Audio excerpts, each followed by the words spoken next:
लगा चोर है कहलन हनुमान जी है निशाचर हम चोर हैं। सीता जी का रावण ले गए तो साध रहे हम पता लगावे बनी तो चोर बनी तो हम अपन हक मांगता नहीं तो कौन चोरी नहीं करो। अपने हक के लिए लड़ाई करते हैं, दूसरों के लिए नहीं करते हैं। ए मीडिया वाला भाई हर रउआ कहाँ रहनी हो?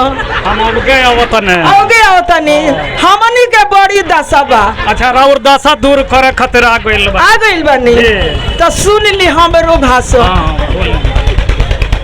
लालू जी के लाली पर बैठल, वाह वाह, लालू जी के लाली पर बैठल, नीतीश जी के कुर्सी पर बैठल, तेजस्वी के मीडिया पर बैठल।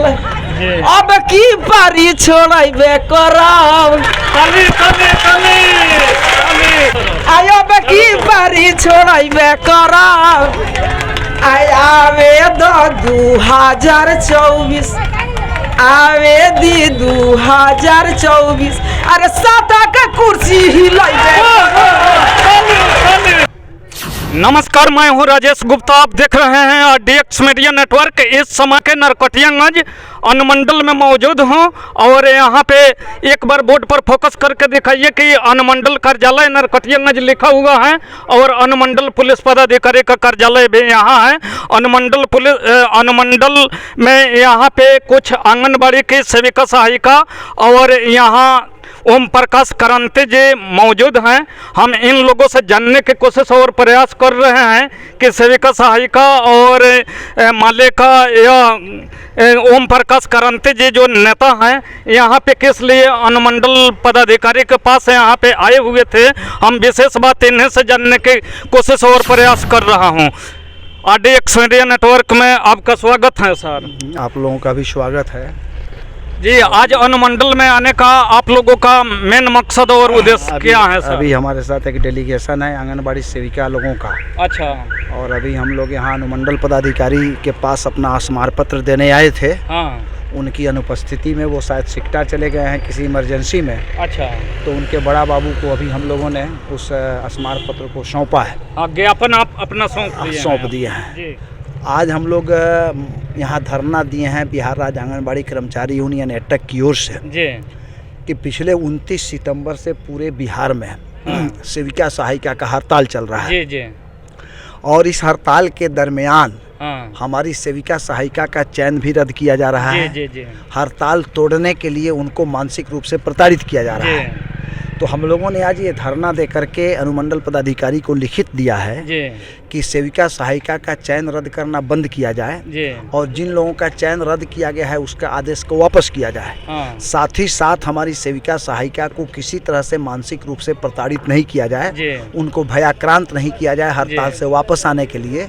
और यदि प्रताड़ना के कारण किसी भी सेविका के साथ कोई अप्रिय घटना घटती है तो इसके लिए वो संबंधित पदाधिकारी जिम्मेवार होंगे जो हमारी सेविका को गलत तरीके से प्रताड़ित करके हड़ताल से वापस कराना चाहते हैं। और तीसरा डिमांड हम लोगों ने दिया है कि जिन 5 सूत्री मांगों को लेकर के पूरे बिहार के अंदर आंदोलन हो रहा है और सरकार हठधर्मिता पर अड़ी हुई है, तो हम लोगों ने मांग किया है कि सरकार अपनी हठधर्मिता से हटे और जो हड़ताली सेविका सहायिका है उनके प्रतिनिधियों से वार्ता करके और उस मांग को माने और हड़ताल समाप्त करवाने का काम करे। यही 3 सूत्री मांग अभी हम लोगों ने अनुमंडल पदाधिकारी को सौंपा है और हम लोगों का आंदोलन चल रहा है पूरे बिहार के अंदर कि सेविका सहायिका का चयन रद्द की प्रक्रिया पर रोक लगाया जाए, जिनका चयन रद्द हुआ है उसे वापस लिया जाए और जो सेविका सहायिका का जायज डिमांड है, चूँकि इस महंगाई में मात्र 5950 रुपये पर हमारी सेविका केंद्र चलाने के लिए मजबूर है, मात्र 3700 रुपया हमारी सहायिका को मिलता है। आप अंदाजा लगा सकते हैं कि 5950 रुपया में एक सेविका का परिवार नहीं चलाया जा सकता है। तो हमारी सेविका यही मांग कर रही है कि हमको पेट भरने के लायक सम्मानजनक हमको मानदेय मिलना चाहिए और कम से कम बिहार सरकार हमको अन्य राज्यों की भांति 10,000 रुपया हमको मानदेय दे ताकि हम 10,000 रुपया में अपने परिवार का भरण पोषण कर सके। लेकिन ये सरकार अपनी हठधर्मिता पर अड़ी है। हम लोगों का लड़ाई जारी है, हड़ताल जारी है। 1-2 सवाल हम आपसे करेंगे। सवाल होगा कड़वे लेकिन आपको जवाब सर देना होगा। यह हड़ताल कितने दिनों से चल रहा है? ये 29 सितंबर से हड़ताल चल रहा है। आज 58 दिन लगभग हड़ताल के हुए। बेतिया कलेक्टर साहब के गेट पर भी सेविका सहायिका के द्वारा भी वहाँ पे हड़ताल किया गया था। उसके बाद पटना में भी हड़ताल किया गया। पटना में सेविका सहायिका पर पानी मारा गया, लाठीचार्ज किया गया और मारपीट कर वहाँ से हड़ताल को तोड़ा गया, खदेड़ा गया। फिर आंदोलन कहीं न कहीं आप लोग चालू किए हैं। क्या लगता है कि सरकार से इन लोगों की मांग पूरा होगा या सरकार द्वारा फिर इन लोगों पर लाठी चलेगा और मारा पीटा जाएगा? देखिए, सरकार का काम है, हमारा एक चरण का आंदोलन था जी।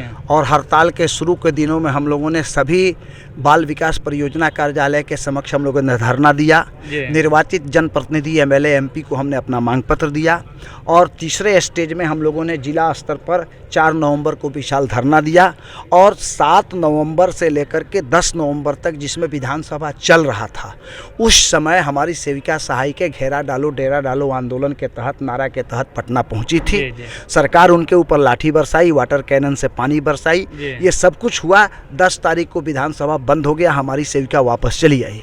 सरकार वार्ता नहीं की। आज भी हम लोग इसलिए हड़ताल में डटे हुए हैं कि सरकार हमारे हड़ताली सेविका सहायिका के प्रतिनिधियों से वार्ता करे और हम लोगों ने आंदोलन का दूसरा चरण हम लोगों ने तय किया है, जिसके तहत आज हम लोगों ने अनुमंडल पदाधिकारी के यहाँ धरना दिया, फिर जिला पदाधिकारी के यहाँ धरना देंगे और फिर ज़रूरत पड़ी तो हम पटना जाने का काम करेंगे। लेकिन हम लोग मुड़ कर के वापस आने वाले नहीं हैं जब तक सरकार हड़ताली यूनियन के प्रतिनिधियों से सम्मानजनक वार्ता नहीं कर लेती है, 5 सूत्री मांगों पर सहानुभूतिपूर्वक विचार नहीं कर लेती है और जितनी सेविका का चयन रद्द हुआ है उनके चयन रद्द के आदेश वापस नहीं ले लेती है, तब तक हम लोगों का आंदोलन चलता रहेगा। सर, एक बात और बताइए, सीडीपीओ का वेतन कितना है? अरे सीडीपीओ का वेतन तो यदि कमीशन से लोग आते हैं तो उनका वेतन बढ़ जाता है, वो तो 70-80 हज़ार 1-1 लाख रुपया उन लोगों को मिलता है। इतना वेतन होते हुए भी आंगनबाड़ी की सेविका और सहायिका का जो पोषाहार बच्चों को देने के लिए मिलता है उसमें से 50-50 बांट लो, आधा दे दो, आधा हमें हिस्सा दे दो। एकदम चलता है ये पूरा खेल, ये चलता है, ये इसका नेटवर्किंग है। यहाँ से पटना तक मैं आपको बतलाना चाहता हूँ, ये नेटवर्किंग है एक तरह से। कि आप अंदाजा लगा सकते हैं कि 3,000 रुपया यदि वसूली होता है और पर मंथ एक सेंटर से, और वो पैसा जो सेविका पैसा नहीं देगी तो वो लाख ईमानदारी से पोषाहार का वितरण करेगी, उसका बिल पास करने का अधिकार इन लोगों के पास है। वो बिल नहीं पास करेंगे और उस सेविका के ऊपर लायबिलिटी गिरा देंगे, उस सेविका को वो घर से देना पड़ेगा।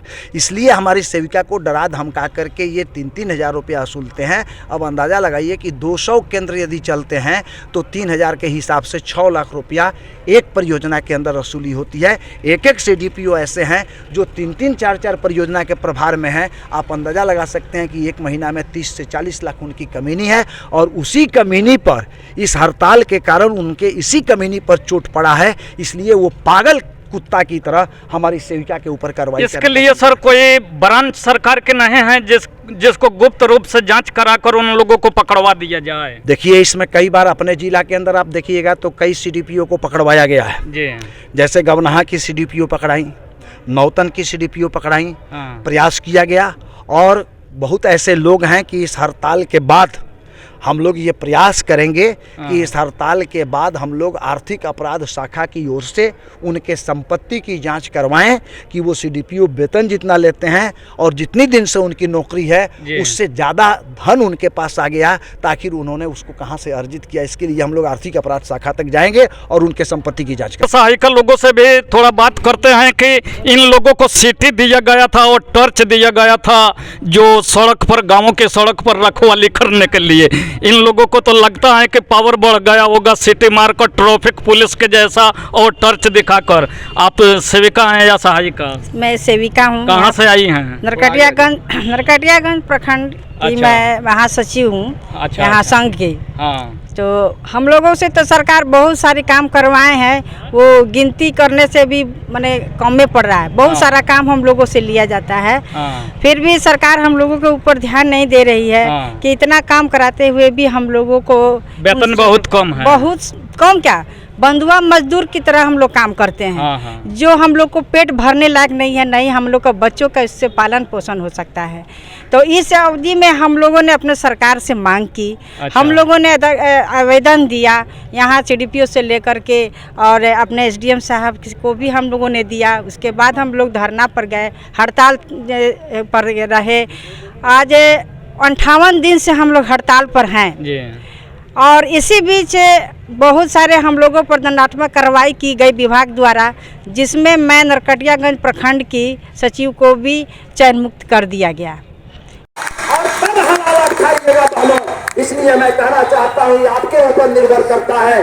हराम खाना है, हलाल खाना है, आप तय कीजिएगा, लेकिन आपका यूनियन हमेशा हलाल की खाने के लिए सिखाता है, लड़ने के लिए सिखाता है। इन्हीं शब्दों के साथ आप तमाम बहनों को बहुत बहुत धन्यवाद, आपको क्रांतिकारी मुबारकबाद करते हुए, आपके साथ एकजुटता व्यक्त करते हुए और ये विश्वास दिलाते हुए कि आप में से कोई भी एक आदमी इस आंदोलन में नहीं बचेगा, तो अकेले ओम प्रकाश क्रांति लड़ाई के चंपारण की धरती पर लड़ता रहेगा, बोलता रहेगा, चाहे हमें जो सजा भुगतना पड़े, मैं उसके लिए तैयार हूँ, लेकिन बीच मैदान से भागने वाला सेना पैदा करूँ मैं। और इन जल्लादों से दोस्ती करके जो सेविका समझ रही है कि हम बाबूज हैं, जितनी जरूरत पड़ेगा आपका